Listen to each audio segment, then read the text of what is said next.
Hi everyone, my name is Muhida. आज हम class 11th history chapter 2 का नया टॉपिक पढ़ने वाले हैं। Topic name the early empire.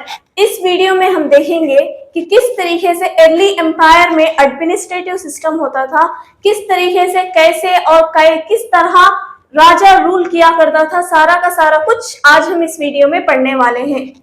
The Roman empire can broadly divided into two categories, early late. Roman empire को two categories में divided किया, अर्ली एंड लेटर। कैसे किया गया? 3rd सेंचुरी से पहले जितना भी रोमन एम्पायर का टाइम पीरियड था तो उसे अर्ली एम्पायर कहते हैं, और जितना भी 3rd सेंचुरी के बाद वाले टाइम पीरियड को लेटर रोमन एम्पायर कहते हैं। What is the major difference between two super power? और जो टू सुपर पावर्स थी, पिछली वीडियो में हमने पढ़ा था कि वर्ल्ड के मेजर पार्ट ऑफ लैंड पर टू ऐसे सुपर पावर्स थे जिन्होंने क्या किया था, रूल किया था। वो कौन से टू सुपर पावर्स थी? Rome and Iran. इस टू सुपर पावर के बीच में क्या डिफरेंस है? ऐसी कौन सी कैरेक्टरिस्टिक्स है, ऐसी कौन सी चीजें हैं जो इन टू एम्पायर्स को डिफरेंशिएट करती हैं? पहले रोमन एम्पायर के बारे में जानते हैं। Roman empire was the mosaic of territories and cultures that were united by a common government system। रोमन एम्पायर में क्या होता था? मोज़ैक ऑफ टेरिटरीज होती थी। यानी कि रोमन एम्पायर आप जानते ही होंगे कि किस तरीके से वास्ट जगह पर इसने रूल किया था। Europe, north Africa, eastern Mediterranean, इतनी सारी जगह पर जब ये रूल करता था तो ऑब्वियसली ये बहुत अलग अलग जमीन के टुकड़े हुआ करते थे। डिफरेंट मोज़ैक ऑफ टेरिटरीज हुआ करती थी। अलग अलग जगह में अलग अलग कल्चर्स भी हुआ करते थे, अलग अलग ट्रेडिशंस भी हुआ करते थे, अलग अलग लोगों की सोच भी हुआ करती थी। लेकिन इन अलग अलग चीजों को ऐसी कौन सी चीज थी जो कि यूनाइट करके रखती थी? तो वो कॉमन गवर्नमेंट सिस्टम होता था। एक ऐसा कॉमन गवर्नमेंट सिस्टम होता था जो कि ये अलग अलग जगहों को, यहाँ के कल्चर्स को, यहाँ के पीपल को यूनाइट करके रखता था, और यही चीज डिफरेंट करती है ईरान एम्पायर से। और क्या था? Latin and Greek language used for administrative. और टू ऐसे लैंग्वेजेस थी जो कि एडमिनिस्ट्रेटिव के लिए यूज किए जाते थे। अलग अलग जगह पर अलग अलग लैंग्वेज बोले जाते थे, लेकिन टू ऐसे लैंग्वेज थी जो कि एडमिनिस्ट्रेटिव के लिए इंपॉर्टेंट थी, और उन्हीं लैंग्वेज को एडमिनिस्ट्रेशन के लिए यूज किया जाता था। कौन कौन सी लैंग्वेज? Latin and Greek. और ये टू लैंग्वेज कहाँ कहाँ बोलते थे? तो ईस्ट में, रोमन एम्पायर के ईस्ट साइड कौन सी लैंग्वेज बोलते थे? लैटिन लैंग्वेज बोलते थे। और किस जगह में बोलते थे? African provinces of Tripolitania. Tripolitania एक जगह है जहां पर लैटिन लैंग्वेज को बोला जाता था, लिखा जाता था, और इसी लैंग्वेज को एडमिनिस्ट्रेटिव सिस्टम में यूज किया जाता था। आज के present day north west part of Libya, Africa की एक कंट्री है लीबिया, तो उसके नॉर्थ वेस्ट साइड ये त्रिपोलितानिया है, और यहाँ पर इस लैंग्वेज को यूज किया जाता था। और ग्रीक लैंग्वेज कहां पर यूज करते थे? तो Greek language west side use करते थे। और इन लैंग्वेजेस को कौन यूज करते थे? तो हाई क्लास पीपल, जो भी अपर क्लास पीपल्स थे, जो वेल्थी पीपल्स थे, वो लोग इन लैंग्वेज को यूज किया करते थे। All those who lived in the empire were subjected of a single ruler। और जितने भी लोग एम्पायर में रहते थे तो वहां पर एक सिंगल रूलर क्या करता था? वहां पर रूल करता था। Augustus, the first emperor in 27 BCE, he was the sole ruler and the only real source of authority। 27 BCE में एक राजा जिसका नाम अगस्तस था, तो एक ऐसा लौता राजा था जिसने सारी की सारी सोर्स ऑफ अथॉरिटी को अपने हाथ में लेते हुए सारा का सारा रोमन एम्पायर के ऊपर रूल किया और उसे कंट्रोल किया। कहने का क्या मतलब है कि 27 BC में एक ऐसा राजा आया जिसने वाकई राजा बनकर सारा का सारा सोर्स ऑफ अथॉरिटी अपने हाथ में लेकर उस पर कंट्रोल किया। तो क्या इस राजा से पहले ऐसे कोई राजा नहीं होते थे जिनके पास सोर्स ऑफ अथॉरिटी नहीं होती थी? तो द आंसर इज यस, क्योंकि अगस्तस से पहले जितना भी टाइम पीरियड था 509 BCE से लेकर 27 CE तक रिपब्लिक था। रिपब्लिक यानी कि वहां पर एक ग्रुप ऑफ पीपल रहते थे जो कि सारा का सारा एम्पायर को कंट्रोल करते थे, जिन्हें सीनेट्स कहा जाता था। और ये जो भी ग्रुप था सीनेट्स का, ये वेल्थी फैमिली से बिलोंग करते थे, एरिस्टोक्रेसी को रिप्रेजेंट करते थे। और ये सीनेट्स क्या करते थे, रोमन हिस्ट्री को भी लिखा करते थे। कई कई जो भी उनके राज्य में होता था वो सारा का सारा लिखते थे। राजा को जज करते थे according to the behaviour towards the senate. जैसा राजा का बिहेवियर होता था सीनेट्स के प्रति, उसके बारे में वो राजा के ऊपर जज करते थे। अगर राजा सीनेट्स के साथ अच्छा व्यवहार करता था तो उनके बारे में अच्छी अच्छी बातें लिखते थे। अगर कोई भी राजा इन्हें रेस्पेक्ट नहीं देता था, इनके साथ हॉस्टल रहता था, तो उसे वरस्ट राजा कहते थे अपने जो भी लिखे हुए हिस्ट्री में। तो आज जो भी रोमन हिस्ट्री सर्वाइव हुई है, इन्हीं सीनेट्स के लिखे हुए द्वारा जो भी वो लिखते थे वो उन्हीं का लिखा हुआ आज रोमन हिस्ट्री एग्जिस्ट करती है। तो ये ग्रुप थी जो कि रिपब्लिक में इनका दबदबा होता था, ये सारा का सारा कंट्रोल करते थे, बड़ा ही राज्य होता था इन सीनेट्स का। लेकिन 27 BCE में अगस्टस ने सारा का सारा कंट्रोल अपने हाथ में ले लिया और रूल करने लगा। अब सीनेट्स तो चाहते थे कि पहले के जो भी उनका पहले का टाइम पीरियड था वो ऐसे ही वो एग्जिस्ट करे, लेकिन ऐसा होना मुमकिन नहीं हुआ करता था। The fiction was kept alive that he was actually only the leading citizen, not the absolute ruler. The fiction यानी कि एक कहावत थी, लोगों के दिमाग में भर दिया गया था कि जो राजा अगस्टस है वो एब्सोल्यूट रूलर नहीं है, यानी कि वो ऐसा रूलर नहीं है कि लोगों के ऊपर रूल करता जा रहा है, या फिर वो ऐसा शहंशाह मुल्क इस तरीके से वो नहीं है, एब्सोल्यूट रूलर नहीं है, बल्कि ये जो राजा है लीडिंग सिटीजन है, एक लीड करने वाला सिटीजन है। इस तरीके से कहावत को लोगों के दिमागों में डाल दिया गया था और इस कहावत को जिंदा रखा गया था जब तक इस राजा का रूल होता था। The Republic lasted from the 509 BCE to 27 BC when it was overthrown by Octavian, the adopted son of Julius Caesar. और ये जो रिपब्लिक था जिसमें सीनेट्स कंट्रोल किया करते थे रोमन एम्पायर को, वो कब से कब तक, 509 BCE टू 27 BCE तक। 27 में तो अगस्टस ने सारा का सारा कंट्रोल अपने हाथ में ले लिया, लेकिन उससे पहले 509 से 27 CE तक रिपब्लिक था और वहां पर सीनेट्स का कंट्रोल हुआ करता था। लेकिन 27 में अगस्टस ने सारा का सारा कंट्रोल अपने हाथ में ले लिया। लेकिन ये अगस्टस कौन था? ये एक अडॉप्टेड सन था। किसका? जुलियस सीसर का अडॉप्टेड सन था, जिसका नाम ओक्टावियन था। बाद में इसने अपने नाम को चेंज करके अगस्टस रखा। ओक्टावियन एंड अगस्टस एक ही पर्सन है, उसके 2 नेम्स हुआ करते थे और ये अडॉप्टेड सन था जुलियस सीसर का। अब इसके बाद राजा के बारे में जान लिया, सीनेट्स के बारे में जान लिया, और अदर की इंस्टीट्यूशंस ऑफ इंपीरियल रूल भी हुआ करता था, जिसे आर्मी कहते हैं। द अदर की institutions of imperial rule was the army. अब आर्मी के बारे में जानते हैं कि किस तरीके से आर्मी हुआ करती थी। कोई भी साम्राज्य हो, कोई भी एम्पायर हो, तो उसमें आर्मी कंपलसरी हुआ करती थी। अब ये 2 सुपर पावर्स कौन से, ईरान एंड रोम, इन 2 सुपर पावर्स के पास भी आर्मी हुआ करती थी। लेकिन ये आर्मी कैसे थी? यहाँ के सोल्जर्स, यहाँ के आर्मी क्या खुश थी, क्या हालात थे उनके, उसमें भी इन 2 एम्पायर्स में डिफरेंट है कि रोमन एम्पायर की आर्मी अलग थी, पर्शियन एम्पायर यानी कि ईरान एम्पायर की भी आर्मी अलग थी, और यही इन दोनों के बीच में डिफरेंस है। क्या था? पहले पर्शियन आर्मी, पर्शियन यानी कि ईरान आर्मी कैसी थी? Was a कॉन्स्क्रिप्टेड। कॉन्स्क्रिप्टेड का मतलब क्या है कि किसी भी ग्रुप ऑफ पीपल यानी कि एक पर्टिकुलर कैटेगरी के ग्रुप ऑफ पीपल को पकड़कर फोर्सली उन्हें आर्मी में भर्ती किया जाता था, और उस आर्मी में उन्हें सर्व करना कंपलसरी हुआ करता था। उनके पास कोई और ऑप्शन नहीं होता था, फोर्सफुली उन्हें आर्मी में भर्ती किया जाता था, तो इसे कॉन्स्क्रिप्टेड कहते हैं। और ईरान में जो आर्मी रहती थी वो अपनी मर्जी से आर्मी में भर्ती नहीं होते थे, बल्कि वहां पर जबरदस्ती लोगों को ना चाहते हुए भी आर्मी में भर्ती किया जाता था। लेकिन रोमन एम्पायर में क्या था? Romans had a paid professional army. तो रोमन एम्पायर में जो आर्मी होती थी उन्हें पेड प्रोफेशनल आर्मीज रखते थे, जो प्रोफेशनली अच्छे होते थे उन्हें आर्मी में भर्ती किया जाता था, और जो कुछ भी वो आर्मी में सर्व करते थे उन्हें सैलरीज भी दी जाती थी, उन्हें उसके लिए पैसे भी दिए जाते थे, और मिनिमम 25 इयर्स तक उन्हें आर्मी में सर्व करना पड़ता था।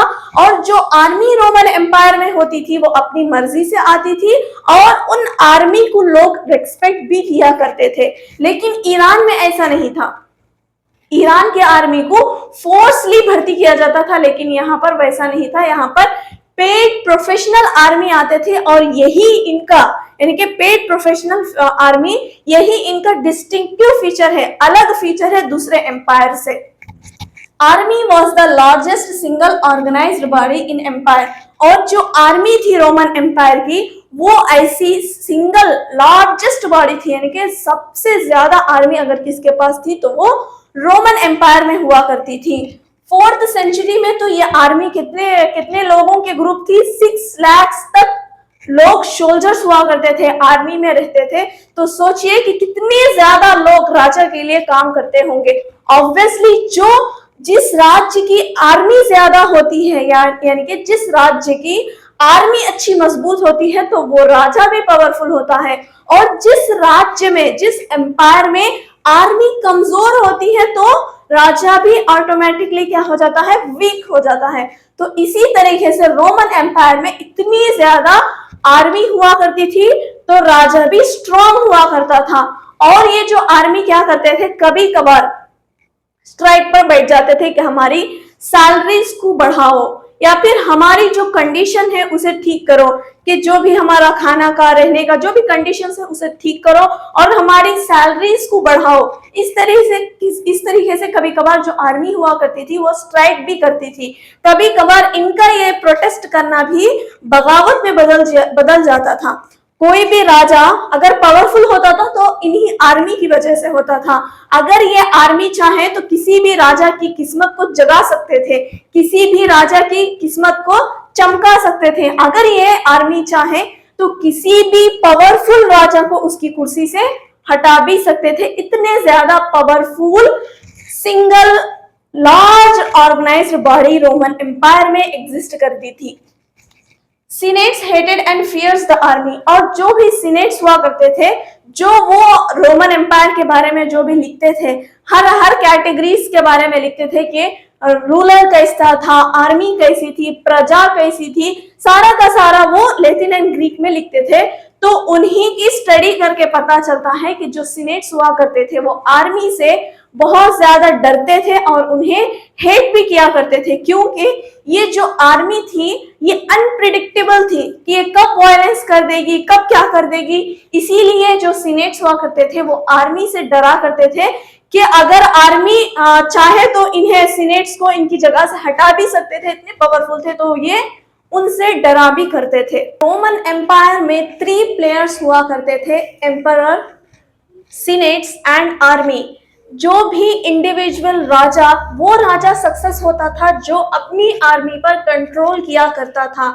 जब किसी भी राजा का कंट्रोल अपनी आर्मी पर नहीं होता था तो ये आर्मी डिवाइड हो जाती थी और सिविल वॉर होती थी। सिविल वॉर क्या है कि अपने ही राज्य में या फिर एक एग्जाम्पल के तौर पर अपनी ही कंट्री के अंदर जो भी लड़ाई होती है उसे सिविल वॉर कहते हैं। जब आर्मी डिवाइड हो जाती थी तो एम्पायर में ही अंदर लड़ाइयां हुआ करती थी। भी राजा होता था, अपनी आर्मी पर अगर उसका कंट्रोल अच्छा होता था तो सिविल वॉर नहीं होती थी, एडमिनिस्ट्रेटिव सिस्टम अच्छा खासा चलता था। First 2 centuries were free from civil war and external warfare was also much less except for one notorious year 69 CE।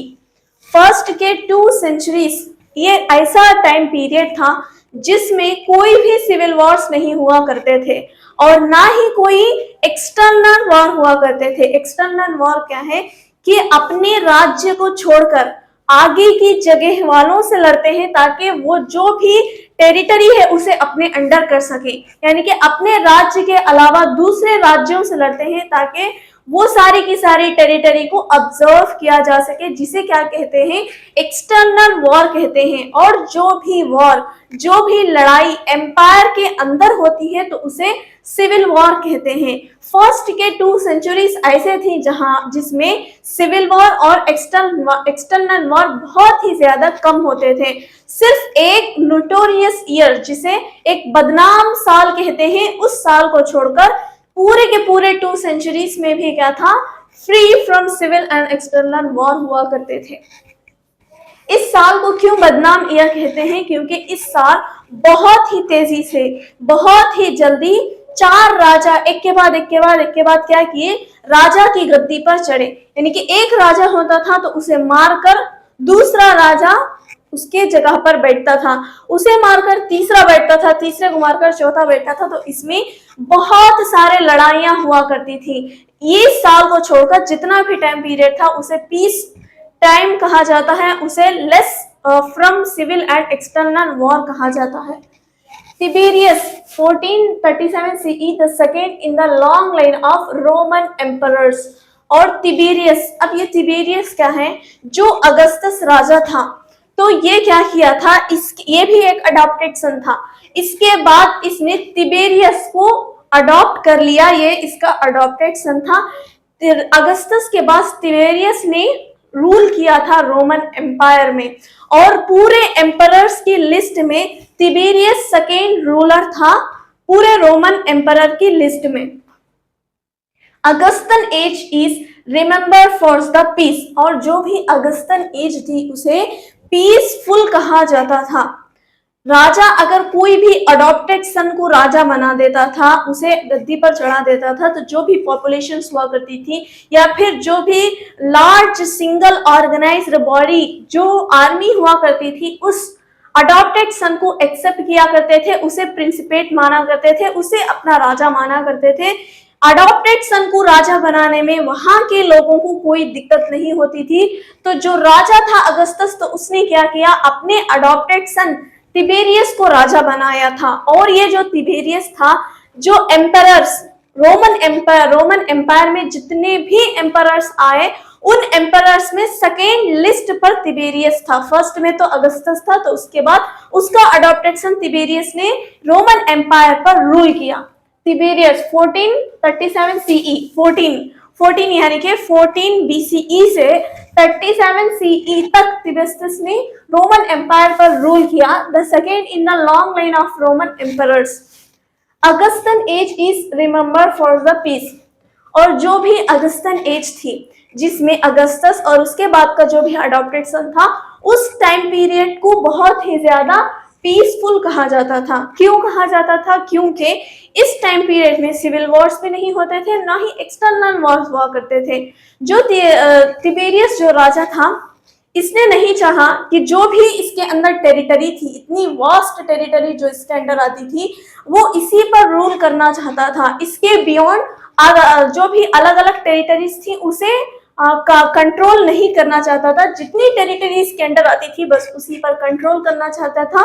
तो इस वजह से कोई भी वॉर की सिचुएशन नहीं हुई, तो सब के सब अच्छा खासा हंसी खुशी रहते थे, और उस वक्त के टाइम पीरियड को पीस कहा जाता था। लेकिन Trajan's fruitless occupation of territory across the Euphrates in the year 113 to 17 CE, लेकिन जो रोमन एम्पायर में एम्परर्स की लिस्ट में एक और राजा आता था जिसका नाम ट्रजन था। तो ये क्या किया, जितनी टेरिटरी इसके अंडर आती थी इसमें तो रूल करता था, और साथ में चाहता था कि और टेरिटरी को अब्सॉर्ब किया जाए या फिर और जगह को जीता जा सके। तो इसने क्या किया, यूफ्रेट नदी के बाद की जो जगह थी जहां पर ईरान रहते थे, वहां पर लड़ाई की, वहां पर वॉर की, और उस जगह को भी अपने अंडर कर लिया। लेकिन जो इसने इतनी सारी मेहनत करके जो दूसरी टेरिटरीज को अपने अंडर किया था, इसकी ये मेहनत फ्रूटलेस थी। क्यों फ्रूटलेस थी? क्योंकि इस राजा के बाद के जो भी डिसेंडेंट्स थे, इसकी जो भी औलाद थी, या फिर इसके बाद के जो भी सक्सेसर्स थे, तो जो भी एगस्टा टेरिटरीज थी उस पर कंट्रोल नहीं किया, उसको कंसोलिडेट नहीं किया, बल्कि उसे अबंडन कर दिया, उस टेरिटरी को छोड़ दिया। जो टेरिटरीज को इसने क्या किया, मेहनत से जीता था, उसके बाद के डिसेंडेंट्स ने उस पर कंसोलिडेट नहीं किया और उसे अबंडन कर दिया। तो इसीलिए इसकी जो भी ऑक्यूपेशंस था उसे फ्रूटलेस कहा जाता है। The emperor Trajan's dream a conquest of India, और ये जो एम्परर ट्रेजन्स था इसकी एक ख्वाहिश थी। क्या ख्वाहिश थी? ये चाहता था इंडिया को जीत सके। ये great earthquake in 116 Trajan marched down the Euphrates to Ctesiphon, the Persian capital। 116 में ट्रेजन के राज्य में क्या हुआ, एक बड़ा सा earthquake आया, और जब ये बड़ा सा earthquake आया तो इसने क्या किया, यूफ्रेट रिवर के डाउन की तरफ मार्च करके पर्शियन के कैपिटल सिटी तेसिफोन में चला गया। पर्शियन की कैपिटल सिटी तेसिफोन में चला गया। पर्शियन की कैपिटल सिटी, ईरानियंस की कैपिटल सिटी, पार्थियन कैपिटल। पिछली वीडियोस में हमने पढ़ा था कि जो ईरान था वहां पर कोई भी ऐसा गवर्नमेंट सिस्टम नहीं होता था जो लोगों को एडमिनिस्ट्रेटिव कर सके, लेकिन वहां पर डायनेस्टीज हुआ करती थी जो कि वास्ट पॉपुलेशंस पर रूल किया करती थी। कौन कौन सी डायनेस्टी? पार्थियन डायनेस्टी, ससेडियंस डायनेस्टीज हुआ करती थी जो लंबे समय तक वहां पर रूल करती थी। तो इस पार्थियन डायनेस्टी की कैपिटल सिटी तेसिफोन में वो गया। कहां से? यूफ्रेट रिवर की डाउन में मार्च करके, और वो पार्थियन डायनेस्टी की कैपिटल सिटी तेसिफोन में चला गया, और फिर वहां से हेड ऑफ पर्शियन गुल्फ, वहां पर जो पर्शियन का गुल्फ था वहां पर चला गया। और जाने के बाद Cassiodeo describes him looking longingly at a merchant ship setting off for India and wishing that he were as young as Alexander। तो एक हिस्टोरियन था जिसका नाम क्या है? कैसियस क्या किया? डिस्क्राइब किया ट्रेजन के बारे में। इसने जो ट्रेजन राजा था ये बहुत लंबे यानी कि बहुत देर तक एक मर्चेंट को देखता था जो कि अपनी जो कश्ती थी उसे सेट ऑफ कर रहा था इंडिया को जाने के लिए, और सोचता था, जो ट्रेजन था उसे देख देख कर सोचता था कि काश वो अलेक्जेंडर की तरह यंग होता तो वो इंडिया जाकर उसे कनकर कर सकता था। ये उसे बहुत देर तक घूर घूर के ये सोचता था, उसकी ख्वाहिश थी कि वो इंडिया को कनकर कर सके। ये किसने डिस्क्राइब किया? ये इस हिस्टोरियन ने उस ट्रेजन जो राजा था उसे देखकर ये सारा का सारा कुछ डिस्क्राइब किया। Gradual extensions of Roman direct rule by observing whole series of dependent kingdom into Roman provincial territory.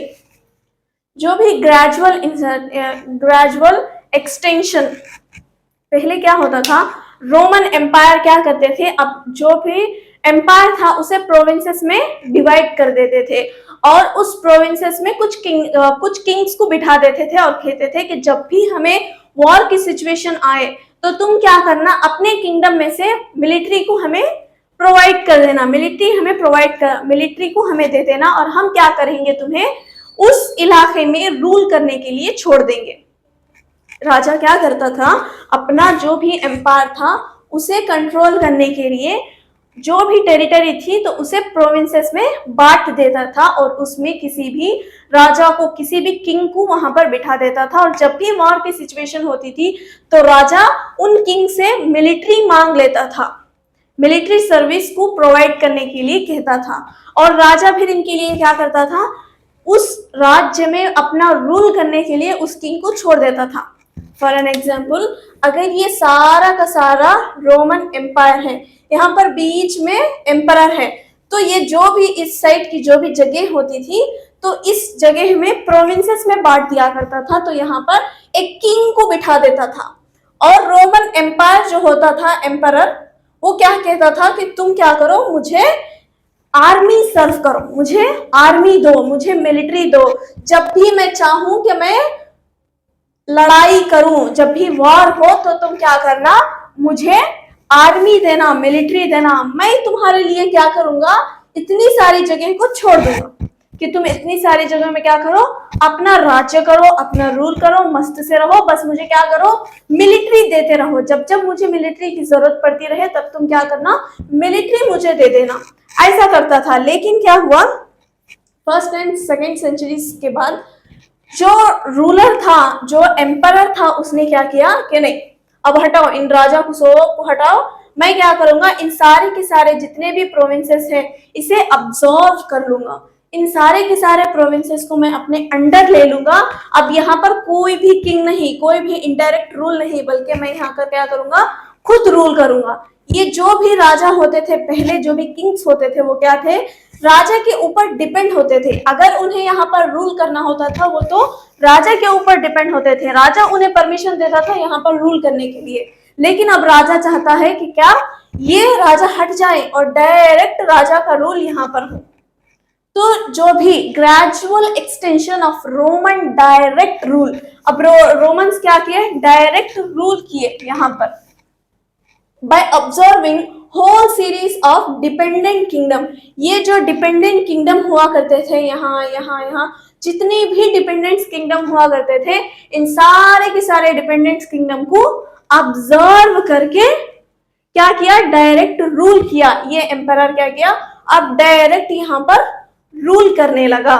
Near east was full of such kingdom, near east was full of such kingdom. Near east का मतलब क्या है, जो भी Mediterranean है, Mediterranean के eastern sides जो भी सिटीज, आज के अगर मॉडर्न सिटीज देखा जाए तो सीरिया, मेसोपोटामिया, फलस्तीन, ये जो ईस्टर्न साइड है, मेसोपोटामिया, मेडिटेरियन के ईस्टर्न साइड्स के, यहाँ पर राजा क्या किया, कुछ प्रोविंसेस को पहले वो क्या किया था, डिवाइड करके रखा था, और ये राजा के लिए डिपेंडेंट हुआ करते थे। तो इन सारे के सारे ईस्टर्न जो भी प्रोविंसेस थे, तो उन्हें भी क्या किया, अपने अंदर ऑब्जर्व कर लिया। Herod's kingdom yielded the equivalent of 5.4 million denarii per year, equal to over 1,25,000 kg of gold। और कुछ कभी कभार ऐसा होता था, जो भी प्रोविंसेस होते थे, जो भी डिपेंडेंट किंगडम हुआ करते थे, वो कभी कभार बहुत ज्यादा वेल्थी हुआ करते थे। अब जो जो डिपेंडेंट किंगडम को इसने ऑब्जर्व किया था, उन्हीं डिपेंडेंट किंगडम में से एक किंगडम था जिसका नाम हेरेक्स किंगडम था। और ये किंगडम इतना ज्यादा अमीर था, इतना ज्यादा अमीर था, इनके पास इतना सारा माल आता था सिर्फ एक साल में, सिर्फ 1 ईयर में इनके पास कितना आता था, 5.4 मिलियन दिनारी आता था। अब दिनारी क्या है, एक सिल्वर कॉइन है, जो कि 4.5 प्योर सिल्वर कॉइन होता है। वैसा 5.4 मिलियन दिनारी इनके पास हर साल आया करता था। और ये अगर सोने में अगर कन्वर्ट करें तो ये कितना होता, 1,25,000 kg सोने के बराबर 5.4 मिलियन दिनारी हुआ करता था। इतना सारा का सारा सिर्फ एक साल में इनके पास आता था। तो राजा क्या किया है, ये किंगडम को भी अपने अंडर ऑब्जर्व कर लिया, और जो साल भर में इतना सारा कुछ इनके पास आ रहा था, वो अब सारा का सारा किसके पास आएगा, अब वो एम्परर के पास आएगा। पहले ये अगर कौन सा किंगडम है, हेरोड किंगडम है, फॉर एन एग्जाम्पल, अगर ये हेरोड किंगडम है, इनके पास बहुत बहुत बहुत बहुत सारा क्या आया, दिनेरी आया। अब ये दिनेरी आया, सिर्फ ये क्या करते थे, राजा को मिलिट्री देते थे और खुद क्या करते थे, राज करते थे। अब राजा क्या किया, इन्हें भी अपने अंडर ऑब्जर्व कर लिया। इनके जितने भी दिनेरी थे, जितना भी इनका इकोनॉमी थी, सारा का सारा इकोनॉमी किसके पास आ गई, एम्परर के पास आ गई।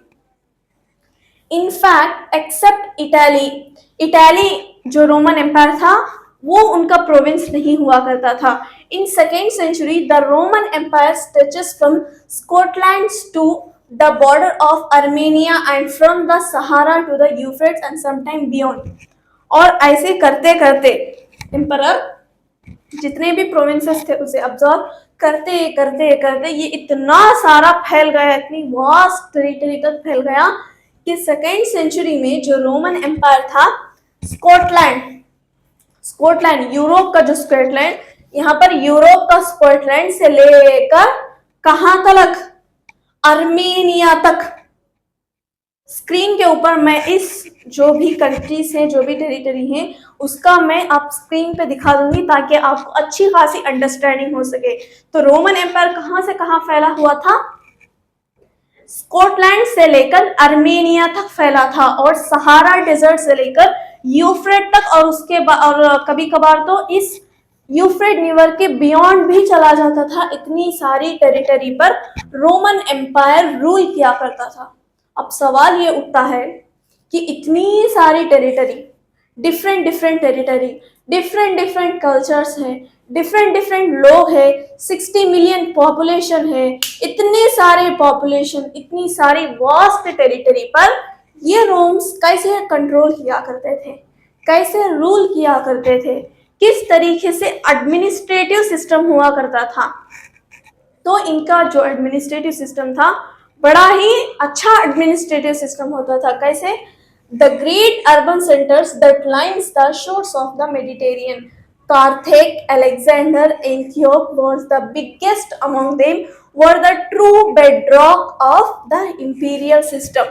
और जो भी ग्रेट सेंटर्स हुआ करते थे रोमन एम्पायर में, जो भी ग्रेट सेंटर्स हुआ करते थे, great urban centres, great cities जो होते थे मेडिटेरियन के किनारे, मेडिटेरियन सी के किनारे जो भी ग्रेट सेंटर्स होते थे, जैसे कार्थेज, अलेक्जेंडर, एंथियोक, ये जो भी ग्रेट अर्बन सेंटर्स हुआ करते थे, जो के true bedrock of imperial system, यानी कि इनका जो भी एडमिनिस्ट्रेटिव सिस्टम होता था, इनका जो भी रूल होता था, वहां पर ट्रू बेडरॉक की तरह इमर्ज हुआ। यानी कि ये जो सिटीज क्या करते थे, इनके आसपास के जितने भी कंट्री साइड होते थे, जितने भी गांव होते थे, वहां से वो टैक्स कलेक्ट करके राजा को दिया करते थे। इनका एडमिनिस्ट्रेटिव सिस्टम कैसा होता था?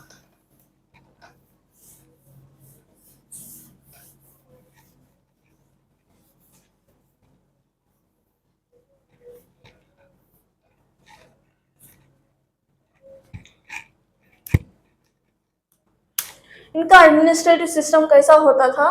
तो ये अगर रोमन एम्पायर है, अगर यहाँ पर कोई भी एम्परर रहता था, तो ये एम्पायर क्या करता था, जितने भी ग्रेट ग्रेट सिटीज थी, यहाँ पर अगर कोई भी सिटी है, यहाँ कोई भी सिटी अर्बन सेंटर है, यहाँ कोई भी अर्बन सेंटर है, तो इसके पास जो भी विलेज होते थे, छोटे छोटे छोटे छोटे विलेज, ये विलेज, ये विलेज, ये क्या थे? विलेज थे। तो ये अर्बन सेंटर्स में कुछ वेल्दी फैमिली से बिलोंग करने वाले क्या करते थे, राजा के साथ राजा के साथ क्या करते थे, कोलैबोरेट करके ये सारे विलेजेस में टैक्स को कलेक्ट करते थे। कौन? इन अर्बन सेंटर में रहने वाले जो भी वेल्थी पीपल्स हुआ करते थे, तो राजा के साथ कोलैबोरेट करके इन विलेजेस में से टैक्स को कलेक्ट करके ये सारा का सारा जो भी टैक्स होता था उसे ले जाकर एम्परर को देते थे। तो इस एम्परर के बीच में और इस वेल्थी जो भी पीपल्स थे जो टैक्स कलेक्ट करते थे, इनके बीच में अच्छा खासा अंडरस्टैंडिंग होने लगी। तो ये एम्परर क्या करने लगा, इन्हें ज्यादा इंपॉर्टेंस देता था। पहले हमने देखा जो मेन 3 प्लेयर्स रोमन एम्पायर में थे, वो राजा था, सीनेट्स था, आर्मी था। अब सीनेट्स की पोजीशंस कम होने लगी।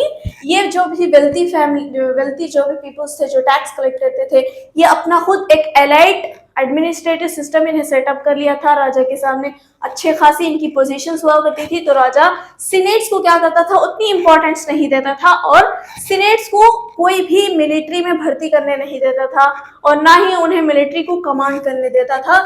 तो ये राजा और इन जो अर्बन में रहने वाले जो राजा के साथ कोलैबोरेट करते थे, इनके बीच में अच्छी खासी अंडरस्टैंडिंग हो गई थी। Emperor Gallienus 253 to 68 consolidated their rise to power by excluding senators from military command। पूरे के पूरे रोमन एम्पायर में एम्परर क्या किया था कि जितना भी एम्पायर था उसे प्रोविंसेस में डिवाइड कर दिया। जो भी प्रोविंसेस थे उसमें जितने भी वेल्थीएस्ट पीपल थे, वो लोग क्या करते थे, राजा के साथ कोलैबोरेट करके अपने अंडर जितने भी विलेजेस आते थे, उन सारे के सारे विलेजेस में से टैक्स को कलेक्ट करके राजा को दिया करते थे। ये जो wealthy people, new wealthy people जो राइज हुए थे, ये राजा के साथ कोलैबोरेट करते थे। तो राजा भी इन्हें बहुत ज्यादा इंपॉर्टेंस देता था। कौन सा राजा? गेलेनस। ये वो राजा था जो सीनेट से कह दिया कि तुम अब मिलिट्री में, आर्मी में भर्ती नहीं हो सकते और ना ही तुम मिलिट्री को कमांड दे सकते हो। तो इसीलिए जो न्यू एलाइट्स थे वो एडमिनिस्ट्रेटिव में भी राजा के साथ काम करते थे और मिलिट्री को भी कमांड दिया करते थे। तो इस तरीके से ये जो नया ग्रुप था अपनी एक पोजीशन बना लिया था राजा के साथ पूरे के पूरे एम्पायर में। ये प्रोविंसेस में जो वेल्थीएस्ट पीपल थे ये राजा को टैक्स कलेक्ट करके देते थे और खुद अपना जो भी प्रोविंस होता था वहां पर रूल किया करते थे। Decline of Italy both political and economic. Italy मतलब जो इटालियन सीनेट्स हुआ करते थे वो इस तरीके से अपनी इकोनॉमिक एंड पॉलिटिकल पावर को डिक्लाइन करते गए। उनकी जितनी भी पावर हुआ करती थी रोमन एम्पायर में, धीरे धीरे उनकी political and economic power decline होती गई। And the rise of new elites in the wealthier and more urbanized part of the Mediterranean, such as the south of Spain, Africa। और ये जितने भी वेल्थीएस्ट पीपल प्रोविंसेस में रहा करते थे, ये वेल्थी पीपल क्या करते थे? अर्बनाइज्ड पार्ट बन गए रोमन एम्पायर के। और ये कहाँ कहाँ पर? साउथ स्पेन, अफ्रीका पर ये क्या किए? जितने भी वेल्थी पीपल थे वो अर्बनाइज्ड पार्ट बन गए रोमन एम्पायर के। और एक सिटी के अंदर क्या होता था कि दूसरी कोई भी सिटी नहीं आती थी। कहने का मतलब यह है कि एक सिटी को कोई दूसरी सिटी कंट्रोल नहीं करती थी, बल्कि एक अर्बन सेंटर कई सारे विलेजेस को कंट्रोल करता था, उन्हें उन पर टैक्स को इम्पोज करता था, लेकिन एक सिटी किसी दूसरी सिटी के ऊपर कंट्रोल नहीं किया करती थी। ये city in the Roman sense was an urban centre with its own magistrate city council. और ये जो रोमन्स के लिए सिटी का मतलब क्या है? रोमन्स के सेंस के एतबार से सिटी वो प्लेस है, वो जगह है जिसकी खुद की ओन मैजिस्ट्रेट हो, सिटी काउंसिल हो। यानी कि रोमन्स का जो सेंस था सिटी को लेकर वो क्या था कि उस जगह को सिटी कहते हैं या फिर उस प्लेस को अर्बन सेंटर कहते हैं जिसका खुद का ओन मैजिस्ट्रेट हो, जिसका खुद का ओन सिटी काउंसिल हो। यह रोमन के सेंस के एतबार से था। और जो लोग सिटीज में रहा करते थे वो बहुत ही ज्यादा उनके लिए एडवांटेज हुआ करता था। क्यों एडवांटेज होता था? कि जो भी सिटीज में रहते थे उनके लिए टू एडवांटेज थे। Advantage living in the city, city में रहने के टू एडवांटेज थे। क्या क्या advantage? Available of food in the food shortage, sustain in famine. Available of food in food shortage, जब भी कोई फूड शॉर्टेज आता था तो सिटीज में हर हमेशा फूड अवेलेबल होता था। कैसे अवेलेबल होता था वो आगे हम जानेंगे। और जो सस्टेन इन फेमिन, जब भी कोई भुखमरी आती थी, फेमिन आती थी, जो सिटी पीपल होते थे वो अपने आप को सस्टेन कर लेते थे। अदर देन जो विलेजेस में रहते थे वो भुखमरी के दौरान, फूड शॉर्टेज के दौरान खुद को सस्टेन नहीं कर पाते थे जितना सिटी लोग अपने आप को सस्टेन करते थे। क्यों करते थे? क्योंकि उनके पास हर हमेशा खाना अवेलेबल रहता था, रिसोर्सेस रहते थे, तो उन्हें कोई दिक्कत नहीं होती थी। लेकिन जो विलेजेस में रहते थे उनके पास खाने की इतनी कमी थी कि ये जो doctor Galen and how Roman cities treated the countryside, ये इनका एक अकाउंट है कि किस तरीके से जो सिटी ड्वेलर्स थे, सिटी में रहने वाले, वो विलेज के पीपल्स के साथ कैसे ट्रीट करते थे। वो डॉक्टर गेलिन बताते हैं कि जब भी कोई अनाज उगता था उसे हार्वेस्ट करने के बाद जो भी सिटी ड्वेलर होता था वो सारा का सारा विलेज अनाज को ले जाकर सिटी में ले जाते थे। और विलेज वालों के पास खाने के लिए कुछ भी नहीं होता था, ना तो उनके पास कोई ग्रेन्स होते थे, ना तो उनके पास कोई भी खाने की चीज नहीं होता था। इसीलिए वो बहुत ही ऐसे चीजें खाते थे जो कि उनके लिए न्यूट्रिशंस नहीं हुआ करते थे। जैसे कि वो रूट्स खाते थे और बहुत रूट्स, घास, ऐसे बहुत सारे चीजें खाते थे जो अनहेल्दी होते थे, जो उनके लिए न्यूट्रिशंस वाले चीजें नहीं होते थे। क्योंकि जो सिटी पीपल्स हुआ करते थे वो उनके लिए खाने के लिए कुछ नहीं छोड़ते थे। जब भी फसल उगती थी उसको कटने के बाद सारी की सारी फसल, सारे के सारे ग्रेन्स को ये क्या करते थे? सिटी में ले जाते थे। तो इसीलिए जो सिटी पीपल रहते थे वो फूड शॉर्टेज के दौरान भी वो अपने आप को क्या करते थे? सस्टेन किया करते थे, भुखमरी के दौरान भी वो सस्टेन करते थे, लेकिन इनके पास खाना ही नहीं रहता था खाने के लिए, इनके पास कोई अनाज ही नहीं रहता था खाने के लिए, क्योंकि अगर सारा का सारा अनाज अगर सिटी में ले जाएंगे तो विलेज पीपल्स क्या खाएंगे। इस तरीके से जो सिटीज थे वो विलेज के साथ ऐसा ट्रीट किया करते थे। और भी कई एडवांटेज थे, जैसे सिटी में रहने से पब्लिक बात से लोग क्या करते थे, फायदा उठाते थे, फूड हर हमेशा अवेलेबल होता था। और जो अर्बन सेंटर्स में रहने वाले इंटरटेनमेंट को भी ज्यादा इंपॉर्टेंस दिया करते थे, अच्छा खासा इंजॉय करते थे। सिटीज में रहने वाले जो लोग सिटीज में रहते थे वो इंजॉय करते थे, और जो लोग विलेज में रहते थे उनके पास खाने के तक कुछ नहीं होता था। सारा का सारा लोग यही सिटीज वाले सारा का सारा खाना यही सिटी वाले ले जाते थे। Public bath were striking features of Roman urban life, वही के रोमन अर्बन सेंटर्स में, रोमन के सिटीज में पब्लिक बाथ भी बनवाते थे, जो कि एक स्ट्राइकिंग फीचर्स, बहुत ही ज्यादा इंपॉर्टेंट फीचर्स था रोमन के लिए, रोमन अर्बन सेंटर्स के लिए। इसीलिए जो ईरान का राजा था वो भी क्या किया, इनके इस फीचर्स को कॉपी करते हुए अपने एम्पायर में उसने भी पब्लिक बाथ बनवाए। तो जो क्लर्जी पीपल्स थे वो इसे नापसंद किए कि पब्लिक बात को ऐसा ओपन ही बनाया जाए, इसीलिए जो क्लर्जी पीपल थे वो इसे नापसंद भी किए। Urban population also enjoyed a much higher level of entertainment. For example, one calendar tells us that spectacular shows will no less than 170 days of the year. और जो अर्बन पॉपुलेशन हुआ करती थी वो अच्छा खासा इंजॉय करती थी। उनका जो भी साल होता था पूरे साल में वो 170 डेज क्या किया करते थे, स्पेक्टेक्युलर शोज किया करते थे, फेस्टिवल्स किया करते थे। ये हमें कैसे पता चला, ये इनका एक कैलेंडर था। एक कैलेंडर के से हमें पता चला कि ये जो अर्बन सिटीज में जो रहने वाले पीपल्स थे वो इंटरटेनमेंट किया करते थे, अच्छा खासा अपनी लाइफ को इंजॉय किया करते थे। तो इस पूरे के पूरे चैप्टर में द अर्ली एम्पायर में ये सारा का सारा कुछ हमने पढ़ा। आज ये टॉपिक हमारा पूरी तरह से कंप्लीट हो गया।